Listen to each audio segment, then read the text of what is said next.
definitely picking Gnar. Yeah, you just pick Gnar here because you don't need to pick your AD carry. You just make sure it's Zeri first. Don't pick Zeri and then end up running into a Yuumi Ezreal lane or something like that. So Gnar is definitely a given.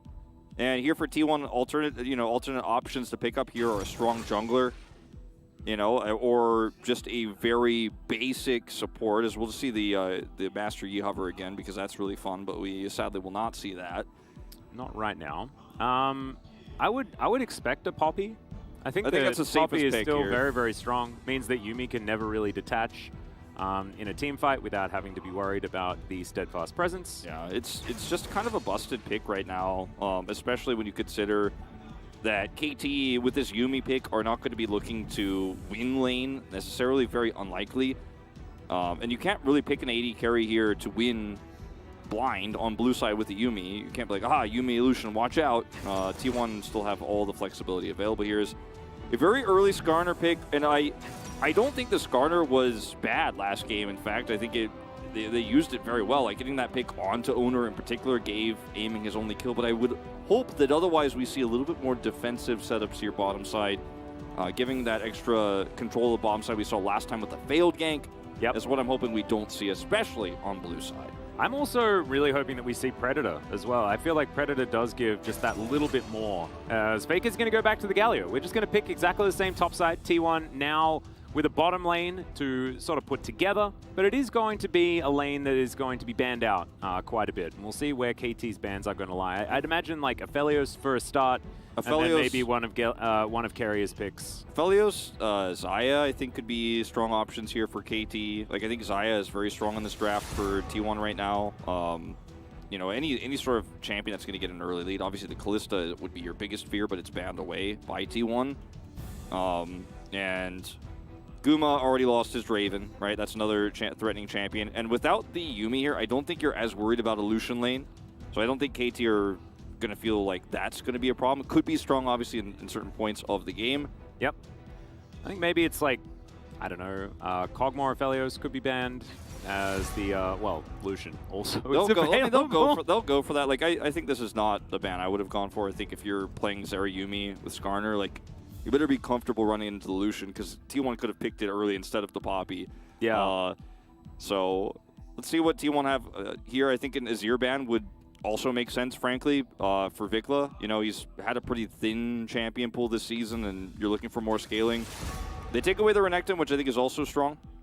I believe it or not, I actually think Renekton was on the cusp of being meta before for tempo-based plays, the same way Aatrox was. It's kind of a niche pick there, and now he's even stronger in early game skirmishes. Yep, it's also Rascal, who is probably our most notable Renekton, alongside Morgan, which I need to shout out because otherwise Munchables gets upset with me. I like this a lot. Yeah, I was sort of expecting the Lulu ban to come in, as so many have used it as an anti-Yuumi tool, even if it didn't necessarily look like that in the last game. So Xayah Rakan is available. Aphelios, I think, is the strongest pick for the scenario, though, and then Aphelios Nautilus? Yeah, Aphelios Nautilus just feels like the easiest way to round this one up. The problem for T1 here is because they picked their solo laners early and then didn't get a extremely strong tempo lane here, the rest of the draft is kind of just writes itself for them, whereas KT have the power here to change things up. Would like Seraphine more than the Swain in this case, especially into the Aphelios, Galio, Poppy. You have so much defensive mobility. This one, I like a little bit less. That is an interesting choice. It makes me feel like you can't hover set when there's Yuumi because everyone knows you're not going to pick it. There is a set player on KT and it's live. Yeah. It's not Rascal. And it's not Vikla either. No, definitely not. Okay, this would be really interesting. And this would be an old one. This was like back when you debuted in the LCK Wolf, the good old mid-Nocturne. Yeah, mid-Nocturne. I don't think it's going to be topside here. I really would like this Rise because, oh man, when you think about how much front-to-back power KT's comp has right now, like, there's not a single champion on this list that doesn't like to have a Yuumi on its back. Like, even Rise is going to be super stoked. Yeah. I think this is an easy Nautilus pick for Keria. I don't think you want to reinvent the wheel here. You don't want to be playing, Pyke Aphelios just because it's cool. Thresh also fair for the same reasons. I think it's really strong into Scion, Skarner.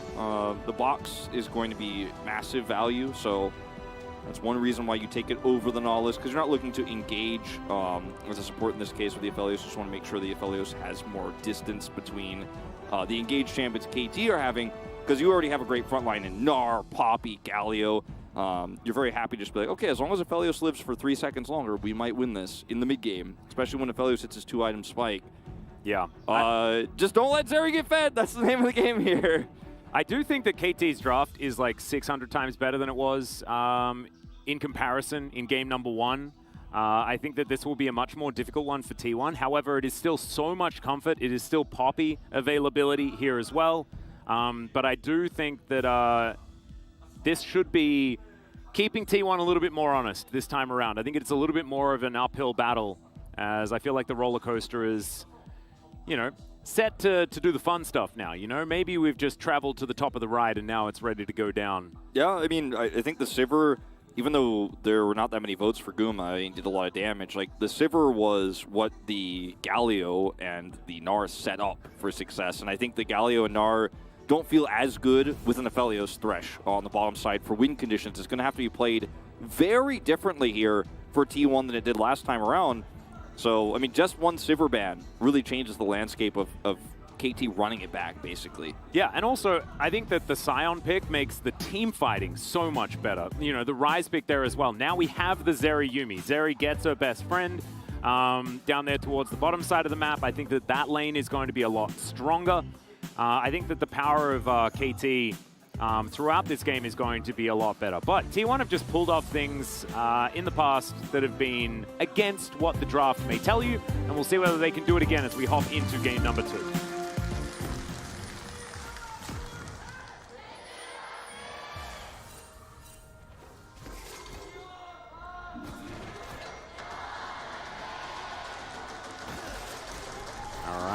Thank you very much, Joe Marsh, for the drum roll, quite literally, as we hop into this game. Very interested to see whether it's going to work out here for KT this time with a much more coherent draft, or whether it's just going to be the Carrier show. Like, sometimes Carrier just picks Thresh, and you can't win the game. He just outplays you at every single turn, lands every single hook, gets everyone out of any sort of bit of danger ever.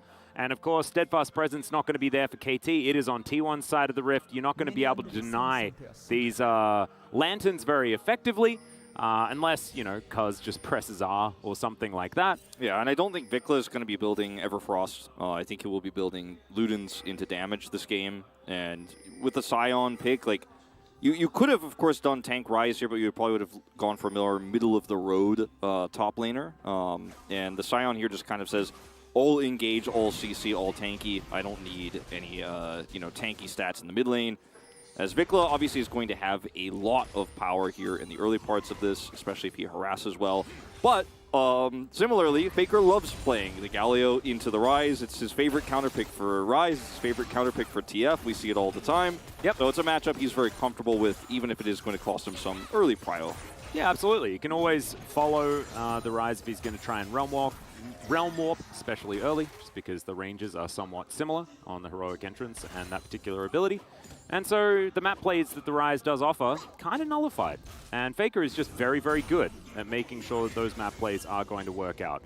Scion into Gnar. Wow, we're back to this, aren't we? This was always a matchup that's, you know, difficult for the Scion until he gets to ignore the Gnar, I guess.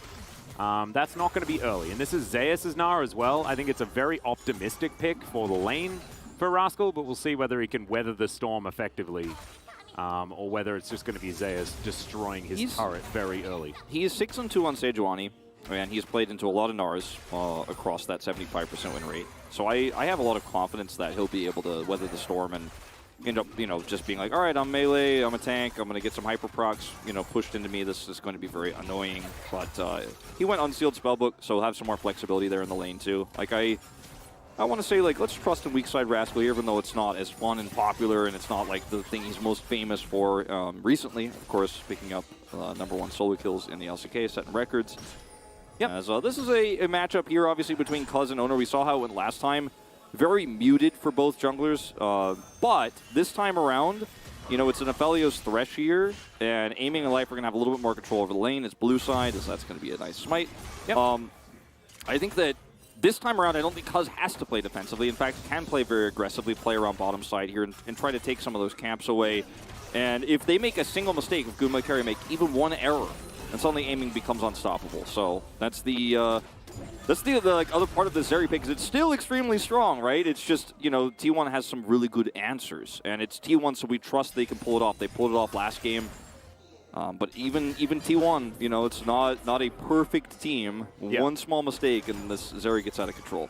And it's also, you know, the Zeri Yuumi this time as well. It's not the Zeri Lulu, which is less successful. Here in the LCK, obviously, Lulu was mainly picked into the Yuumi rather than to augment the Zeri. But together, these two definitely are going to make this a lot better, especially as the game goes on, right? The amount of utility that you gain in these later game teamfights is going to mean that Aiming is basically a one-man army. That's what we're used to seeing from KT in games that they win, is Aiming being empowered, and he just didn't have that sort of empowerment last time around. Nice little hop there from Zeus to get himself out of the way of this Scion.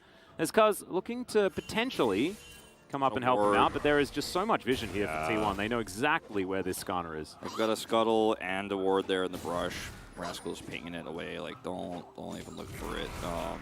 I do think that one thing I will say about KT and Aiming is I was a little bit worried at first about how one-dimensional they became as a team when they were like, okay, Aiming's our win condition, and they were winning with it, but it felt very predictable.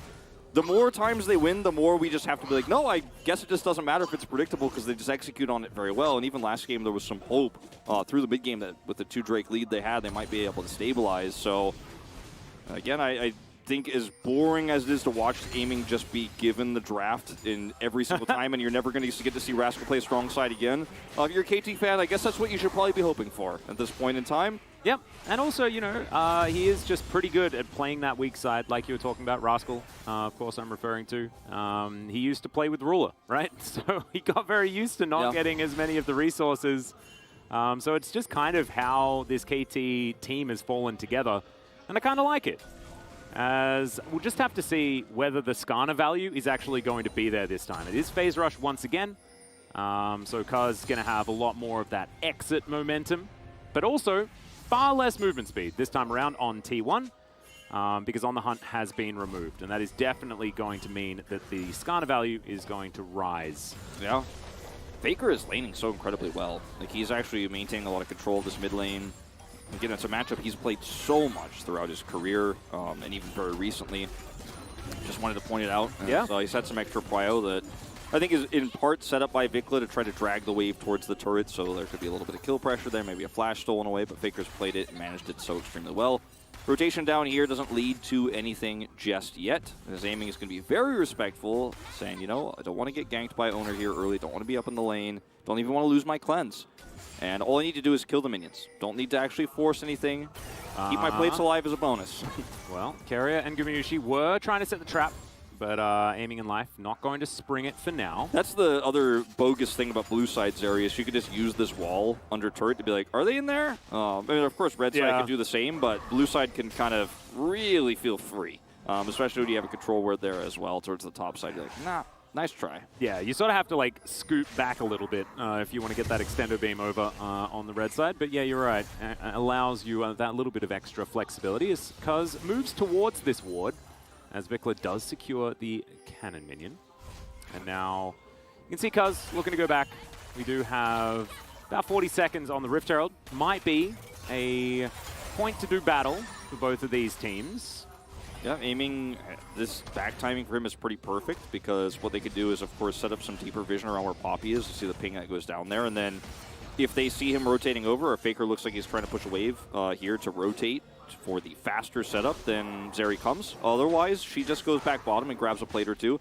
And because Guma and Keria don't know that, they have to actually rush bottom side here first. Now, it is, of course, Aphelios, so if he gets the faster setup to the lane and Aiming doesn't show, then he's going to be in a lot of trouble because that's going to be a lot of plates going over to Guma. So I liked how KT back-timed this because now he should be able to defend the plates.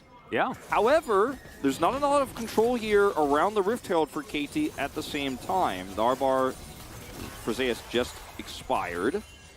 Yeah, so it does mean that KT do deny these plates, as Ona did actually move away from the Rift Herald. I was actually wondering, having a look at the minimap there, whether they still had aggro on this Rift Herald. And now Faker does have the inside track on that mid lane, and you can see things are just too dark for KT to move on forward. Gumushi and Kerry are taking care of this mid lane, and as far as the macro play, this is looking very, very nice for T1. But still, Cuz lurking. Could be a 50-50, but Faker can just get in front of this Skarner, and that means that he just cannot get in here. As soon as they see Guma, KT are like, all right, that's it. Amy's going back down to try to grab a plate because we are just not going to win this fight. I think they probably could have made this call earlier, but they did not know for sure. They did not know for absolute certain whether Guma was going to be there or not. But as KT here, why fight? Why group for Herald here? Your comp is going to be better at a later stage in the game. This is one of the times where T1's comp is insanely busted as those level 6s come across. And in fact, he will get no plates down here on the bottom side. Guma just comes back over instantly, didn't have to buy any time. Yep. Depends on whether Kerry is going to get over here. So it should be at least one for aiming, but one for a Rift Herald. You take those, especially when Gumushi doesn't miss out on any of the farm. That is the main thing here. Means that he will stay ahead when it comes to that number. And T1 have been very, very good at just finding Gumushi that little bit of extra resource in the game in the early stage. It happened in game number 1. It's happening again now. And Gumushi has been a little bit, like, in a bit of a pain point for T1. They haven't been able to find as many resources for him to allow him to pop off. And it feels like that has been a big change. As Carrier going to flash on over, looks for Vikla here. The hook is going to land onto a minion. Well-placed minion wave there by Vikla. As Anara into the wall, and Zeus is looking for a solo kill. House comes down. And, yeah, the train has to immediately leave the station, as Rascal's going to have to go home. So Vikla loses his flash, Rascal loses his ult, aiming very far forward here. This could be a Herald drop if they win this fight. Yeah, Cuz moves on over, and that was a little bit dangerous there, because Ona could have been impaled and brought underneath the turret, as Rascal actually stopped the back. Nice little cue there, and the Ignite coming out as well from Rascal, just trying to deter Zeus from doing anything more. Well, I think he is just going to end up losing another plate here, unfortunately. This is... some of the problems here is, okay, yeah, final chapter comes down. Owner is moving in, though. The box comes through from Carrier, and that should be able to keep them safe. But Realm Warp is going to augment this play. Cuz moving forward. Heroic Charge to taxi them out. And there's the ult. No Skarner for you is now aiming. He's trying to fight this one out. First blood goes to Gumayushi as Vikla was way too far forward. And finally, Cuz turns back up, but there is just no fight to be had here. To flash forward, though, and Cuz is trying to get something done against his former teammate. They will be able to even out the kills.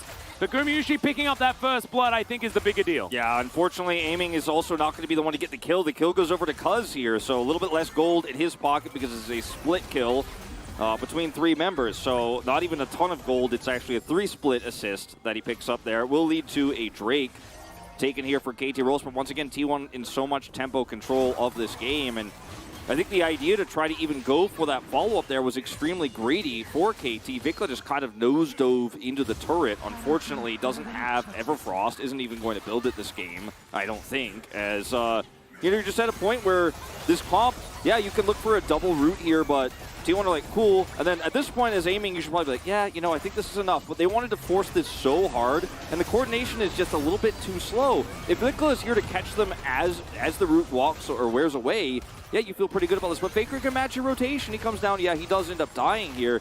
But as T1, you still feel amazing about this, especially because the top side of the map is completely in your control, as almost all of the turret has gone down top side. Zeus is in complete control. 3 plates down already. They're going to grab plates here in mid. Yeah. And, like, normally we see the Scion in matchups like this be okay to lose out a little bit of control, but not this much. And usually it's because you're focusing on bottom side. But Cuz has kind of left them out to dry here, and they're losing out on bottom side. And this Ryze pick, you know, still going to be stronger later on, but doesn't feel great right now. Only really kind of failing one Realm Warp. Yeah, that's the thing. It's purely illustrated. The Faker Galio pick is so good into the Ryze, because Ryze, well, Realm Warp's down, and then Galio says, well, I'm also there. Now that you're here, we'll kill you then, by the way. And it was just so simply done. Really nicely put together, of course. The flash ult from Cuz is able to even out that trade. But T1 are just getting so much more around this map. Like you're saying, like Rascal's playing the weak side Scion, but for what benefit for the rest of KT? And like, if you had an Aphelios or a Jinx here that's self-sustainable on the bottom side, you're like, okay, it's going to scale up later on. And that's what we did see with the Scion. was the Aphelios Jinx meta, where you're not actually vulnerable as either of those champions necessarily in a 2v2 or in a 2v3. You can kind of take care of yourself, or you'll take so many resources away you can make another play somewhere else. But unfortunately, like, he has to be babysat. Aiming has to be babysat by Cuz, which means the top side is just free in a winning matchup. And it's not because Owner's diving repeatedly. It's just because Zeus is playing it well. He's got the range, and oh man, this is disastrous. Another plate goes down, given over to Guma. Gumayushi could actually, like, open a store for, like, dining, you know? He's just got so many plates now. It is absurd. As this tower also ready to fall. You can see T1, they haven't taken any turrets yet, but there is, like, almost nothing left on the mid and top lane turret. The plates are going to fall down now, and when we get that money report, as far as the plates are concerned, you're going to see exactly where this T1 gold lead has come from. It's just them getting the shove in so many of these lanes. Offside especially. Yeah, and this is the T1 that we've, you know, come to expect. Is now Hex Flash is going to get channeled here by Cuz. He's going to be able to get the smite down, and he's got a Yuumi as well. The Wallop is going to stop Zeus from being pulled back too far, but he's real dead, guys. Does manage to get the turret, so he can actually say worthy if you would like to, as the train is going to come on over and look to stop Faker here. A little bit of damage. Notice that Zeus just casually takes a sip of coffee. He's like, yep, unfortunately I wasn't able to finish my call at this moment in time, but I will take all of that first turret money, plus the plates I picked up. Call's about to complete. I'm going to have more money in my pocket. You guys just spent so many resources topside that mid is controlled by us, bottom is controlled by us, and this feels like one of those solo queue games. This is why top can be so miserable to play at solo queue, where you're like, oh, I picked a weak side champion, but my team also has a weak side bot, but like, it's solo queue, and players are just going to pick their one tricks, and that's just how it is, and I'm playing Sion because I'm a Sion one trick. Rascal is not a Sion one trick, but his team hasn't been able to facilitate anything else on the other side of the map, and as a result, if you're not going to be able to dominate lane as this rise into Faker, your value is so low. Obviously, you know, the bottom side Rumlord play didn't work out either. But he gets a turret here, picks up 450 extra gold, and unfortunately Flash is not going to be able to get him outside of Yuumi's ultimate here, so he will go down. If he is able to flash that, if the ult's a little bit more to the left and he gets away, it's like, oh my god, value. But yeah, he will at least be punished there. No, he will. So KT able to grab themselves a kill lead. And honestly, the gold isn't ridiculous. So T1 do need to try and extend this ever further. You can see they do have large gold leads. Zeus just being ridiculous once again with his massive advantage he has over Rascal. But Rascal's a Sion. He'll do his job no matter what. And it's about whether KT can actually find the team fights that this composition is looking for as this game goes on. I think the next one is going to be really telling, because if KT just can't outfight T1, then this game could just fall flat on its face. Yeah, I also think that they should be able to outfight T1 in this upcoming fight, because Zeri having one item here and, you know, the otherwise great engage they have here with Crowns on the rise, which, you know, I thought it was going to be Ludens, but looking at it again, like, he can live through so much, you know, all the engage tools, so the follow-up damage won't actually hurt him as much, and it's a low-range Aphelios here. Without two items here, Guma doesn't feel great with his Gale Force. Like, I think T1 should be willing to give this one up, but they're not. They're going to fight for it. Faker's in a good spot here, has his flash. We know what he can do with that flash taunt. They've done a lot of damage to this Drake already. It will be secured, but can KT find the team fight? Faker on a ward right now, but the rest of T1 will just evacuate the area. Realm Warp's going to come down. Zeus is likely just going to be the sacrificial Gnar here, and he will. That's a kill over to aiming, though, and KT are probably pretty happy with that situation. Yeah, that's actually pretty massive for them. But T1 have also maintained Drake parity now, which is one way. Okay, hold on. All right, that is a big old flash and pale, but Cuz can just go absolutely nowhere. The hook from Carrier was too good, and that means the Skana will go down immediately. Rascal's still trying to run at them, but he's just going to find no value. And Cuz, unfortunately, has just looked a little bit silly this series. I feel like in game one, I liked a lot of what he did in the early game. You know, he got aiming that kill. This game, you know, obviously hasn't been able to maintain the control we would have liked. Didn't actually help Rascal out, and this play in particular looked very silly because he's doing this into a comp that has taunt. Like, they have so much peel. I mean, we'll watch it again because we're going to go back to this fight first as T1 are able to evacuate. They give up Zeus here, and yeah, it's Zeri gets a kill, but T1 get Drake parity, so it's not like KT could say, well, the game is just longer now, and we're going to have the Zeri scale up. Like, there's trade-offs on both sides here, but I like this for T1. As this is Carrier here, just in position to deny, as look at Skarner coming over. He's hooked. And then, like, there's taunt. Like, Aphelios doesn't care. Like, where's the follow-up damage? Aiming is nowhere near. Like, this is just very poorly coordinated from KT, as well as Keria, of course, having a fan. I think, yeah, Keria just straight up outplayed because he read the flash, managed to get the hook in the air, and then Flay makes life so hard for the Skarner. It felt like it was the opposite impale situation, as, you know, he impales and then gets moved into the enemy team and just kind of dies. As, okay, X-Flash gets him over the wall here as Aiming's trying to get these minions as best he can, but the Impale's once again going to come down. Owner is just going to heroically charge his way out of there, though, as Vikla does go golden. Owner's still alive somehow, as Rascal is a brick wall in the front line. He gets hooked back once again as the Keria show has began, and the Scion will be taken down. Grumyusha says, thanks for that kill. But now Zeus and Faker in a little bit of trouble. Nah, not going to quite find the wallet value there because we'll, pardon me, lock down that kill, and then Cuz is immediately going to go down. Zeus, once again, the sacrificial nah, but T1 this time will trade up. They knock Aiming away, he can't follow up. Like, he actually cannot chase them there. He looked extremely immobile in this fight. If he's able to get over the wall there, extendo beam, and chase down 3 players who are essentially dead there, they'll grab 2 extra kills probably. Unfortunately, he's not able to do so. Cuz isn't able to actually lock anybody down there. He dies at the end of all things, and it feels like even in the best possible fights here for KT, they just cannot pull it together.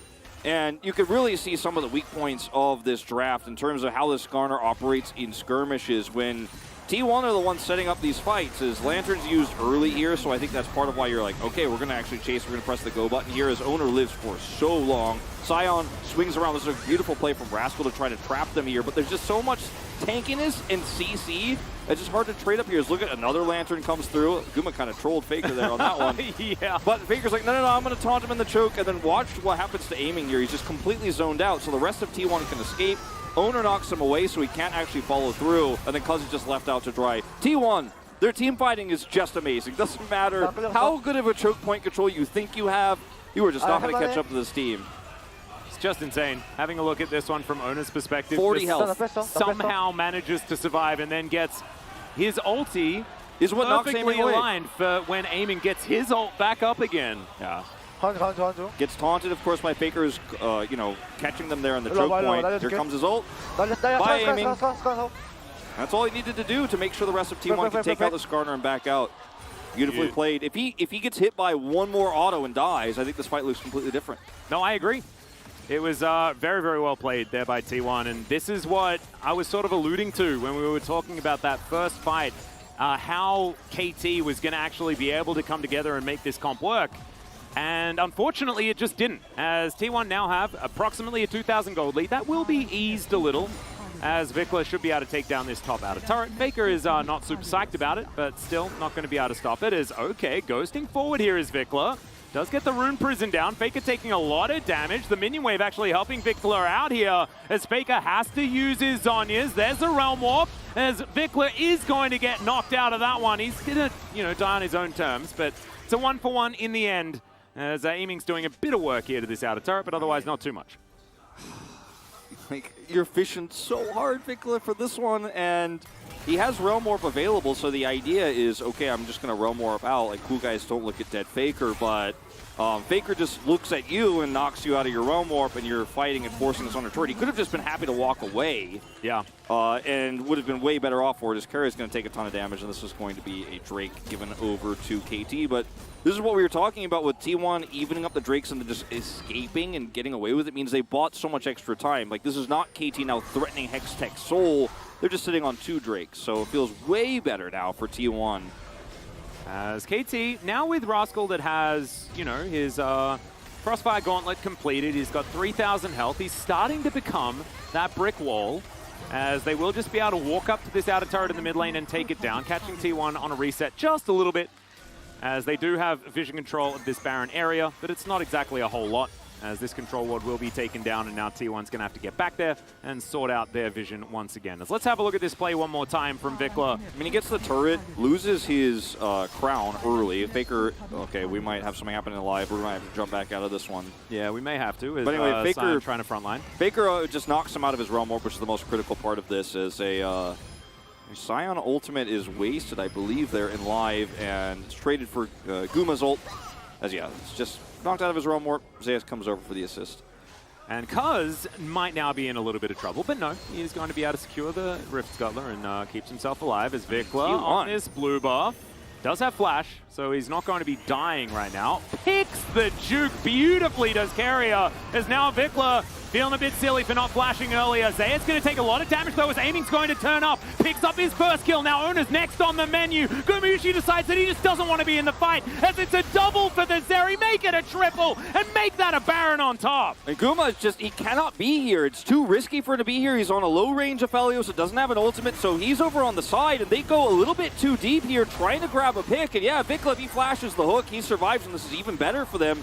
But either way, they're just caught as they're too far forward there in a choke point where aiming is going to get so much value and now money out of this team fight. As T1 looked to try to get a pick to set up for Baron, they had complete control of the choke point starting out, but they didn't have to force this. Now Guma is going to play a greedy move down here and grab an inhibitor turret, which is going to be a lot of money into his pocket as well. Can he escape? I think the answer will be yes. They are on control vision, but it is just going to be KT electing to go back home, buy some items. That is 3 for the Rise. So we're going to have a look at this fight one more time. And man, Carrier's hooks have just been amazing, even if they do ultimately lose this game. Yeah, well, I mean, look, Vikla probably should have flashed that, but the fact that he didn't actually buys enough time for aiming to come over here, they have the Yuumi ult and the choke, so it's a double root. Look at Rascal with a follow-up CC, and aiming is untouched. Guma is so far away.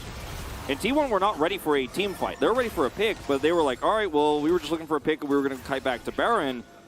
If they had just started Baron, they would have had the choke point in their favor and would have been able to stop KT from snowballing through. So I think a bit of a decision-making here, a little bit of greed from T1 there, trying to force that play. As great of a hook as it was from Carrier, like you said, definitely backfiring. As now the gold is fairly even, and KT should be able to pull ahead with this Baron buff. No, absolutely. I think this is a huge turning point because remember, this is the Zeri angle. And now KT getting very, very close towards a gold advantage. Man, if that was just a pick on Vikla and then T1 managed to get control of the Baron and take that one down, I think that that is 100% the point where they win the game. Yeah. But the aiming factor comes in. Remember, this guy was 5-0 on the Zeri. Not only is Zeri extraordinarily strong just in general, but aiming pretty good at being reliable in the late game on this champion. And now has these 3 items completed. Their comp with the Yuumi and the Sion in choke points like that, where you funneled in as T1, like, they're just giving KT all of their comp strengths all in one pretty, nicely wrapped up package, and putting a bow on top of it and saying like, all right, well, now you are 5-0-2 aiming, 700 gold bounty on your head. And, T1 with this Baron buff against them won't be able to wrap around, won't be able to set up flanks, won't be able to look for a Galio taunt angle here for Faker, who's falling significantly far behind in experience. Oh my goodness. Okay. Yeah, this is the siege angle for Zeri as well, which is pretty big. Yeah, Extended Beam's a pretty silly ability. Or Electroshock Cannon, if you want me to use the correct term. But nobody wants you to use that. I won't use that ever again, even though it does sound kind of cool. Somebody said casually sidestep. Somebody said Avengerang on Sunday, and I was... That was me. I'm sorry. I'm sorry. I know it's very silly. I should have just stuck to the heroic swing, right? And Comeuppance. What a great name for an... Yeah, Akshan is a little bit split when it comes to cool names. Gumushi is out of the fight, if there is one. And Faker, I mean, he's got teleport, but there's no wards for him to go on. Minus the one, of course, on the river there to the left side, which is now going to be cleared up.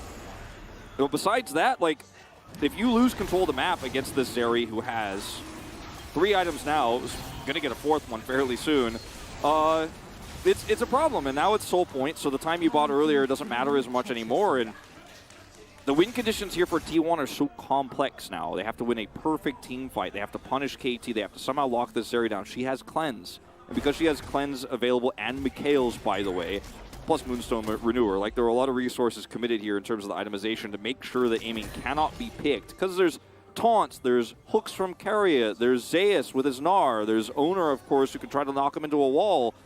So many ways to shut that down now, and while he has Cleanse and Flash available, and the items he has, and control over the map, like, your win conditions thin out. All KT need to do is watch over their shoulder to make sure there's no Galio flank. Yeah. That's the main concern of theirs right now. And you can see as well, Knight's Vow has been completed for the Skarner, so you were thinking, that he was just an Impale bot. Not anymore. Also opting in for a bit of assistance to the Zeri. It's not fair they can have 2 supports in this game. I know. But they do, and that is definitely good news because Cuz in the last game, not exactly getting as much value 2 minutes now on the Baron, 4 minutes on the Drake. KT with control of the map for now, but T1 with a bit of respite now that the Baron is down. Problem is that these extendos are just hitting for so much damage. You do have the Lord Dominic's coming in pretty quickly as well for aiming. Yeah, and also, you know, like last game, they itemized for the Force of Natures here. And the Rise obviously is going to be doing a lot of damage later on in the game too. Like, that's a big problem, so you kind of have to itemize against this, but there's no randoms for Zeus or anything like that. So even he just gets deleted in these team fights so quickly when they focus him down. You can't itemize against both extreme late game damages here. I mean, you can if we go to the supreme late game, but it comes at a hefty price. You know, the value we saw against the magic damage last game was much larger because Zeri wasn't this fed, it wasn't this far ahead. Now feels kind of worthless. Yep, and aiming is definitely, you know that he's the main character now because he just took a blue buff right in front of a Rise, who would have very much liked it himself, but no. Aiming just needs all of the things to make him strong that he can find. He's hit those 4 items that we were talking about earlier, even has a couple of control wards to augment that, and KT will now just try and suffocate vision around this Baron and play it by the book. As T1 will need to be able to find themselves a big play to get this one working for them. Rascal does have his shield removed now. This battle is going to take a very long time, but Zeus, with his Hyperprocs, might be able to get the work done. Decides to stop Rascal here as he hops over the top. Not going to quite find the Q is Rascal, but he still has enough of a health bar to get back towards his turret. With Black Cleaver here, unfortunately, Rascal, there is no world in which you win this one. Can, of course, catch the wave here, but that is about as deep as it goes. Like, he is Gnar. In mini Gnar form, he's actually arguably way more dangerous. In fact, with this itemization against this, you know, really tanky Scion, but it's not tanky enough. And so he gets pushed away. This gives an angle here for Zeus. He does have his Gnar bar available. If KT get caught by him here, that could be a disaster. That is definitely one way to win this game, straight up. Zeus is Gnar bar, man. Well, aiming's just diving forward. Faker has to go golden immediately, and the ulti does nothing from Ona, but the Lantern placement was fantastic. Now Zeus trying to get himself out, but does so with a hop into crush combo. And KT, they have control of the river, but T1 keep everyone alive. Now, T1 need to rush back over here and deny this if they're going to contest. Unfortunately, they just won't have a Gnar bar here for Zeus. He does have teleport. He's going to try to actually get it on the bottom side of the map and come back. He's not going to back. Oh, aiming. Dear. Carrier is going to land the hook onto aiming, but he is just going to die for it. They did need to check this. Zeus is on the bottom side. He does have teleport, but I don't think that he's going to be able to do anything to try and get over here and stop this Baron. It's going to be the second one going to KT unless Ona can get in there and make this one happen. He does have the flash. He gets into the pit, but he's way too early. They didn't have the vision available. He had to try and take a gamble, and aiming's just going to be able to pick up the kill. Inner turret goes down, but that is not quite enough to even out the trade here as KT will take their second Baron. KT's comp is so oppressive when they have a lead, and we saw one of the main reasons why, in fact, KT were able to start this Baron up and actually get a proper team fight, or like deny a proper team fight because they had so much of a control over the map, was because of the fact that Rascal is just sitting down there and Zeus is trying to side lane against him, but they are not grouped up. And the one part of the map they had control was bottom side, where they're looking to maybe take an inner turret out. KT were way better grouped up, had the insane wave cleared siege in mid, and they're like, yeah, okay, Scion is going to lose half his health bar, but it's fine, he's got teleport. So Rascal can just show up at a moment's notice. Zeus has it as well here, but he's so reliant on his Gnar bar. Without it, they cannot team fight. Once again, it's going to be used here early, so this is a really tough fight to take for T1, but they have to. Well, in comes the train as the Realm Walk's going to come over as well as Rascal almost gets on top of Gumayushi. That's a phenomenal ultimate from Ona, though. And he is going to be able to get rid of the Scion immediately. Zeus actually taking a lot of damage, and Rascal, he's so tanky. They do manage to get the taunt. There's the Everfrost. Now he's at 50%. This fight's been going on for quite some time. Is aiming now going to take him out? I felt very dangerous there going through the Hex Gate, but it will be the Hextech Soul. Moonlight Vigil comes down though with Gumayushi, takes matters into his own hands and immediately gets flattened. There is the ultimate out from Cuz as well. The Impale is going to mean the end of the Poppy. He gets his revenge there against the Poppy in the end. Vikula's flashing forward. Zeus is going to go down, and I think KT will just end the game right here. Oh, man, Rascal's over there 1v4 because there's just no one who can damage him outside of Guma and Zeus. Zeus is actually caught on the other side of the fight, and they're looking to end it. We are going to a game 3 here, Atlas. Rascal is going to that location of the rift as well. He's going to slam into the wall, but we are going to a game 3, and T1 fall behind in the mid game. One single team fight, one overextension. KT take all the control of the map with that Baron, turn into a second Baron, and Aiming redeems himself on the Zeri this time around. Yeah, really showing that the denial of the Zeri Yuumi was very important in game number 1 as far as the Zeri's power level. KT will once again bring us to the maximum amount of games in the telecom war. Absolutely fantastic that it has become a little bit more competitive this time around. It also means that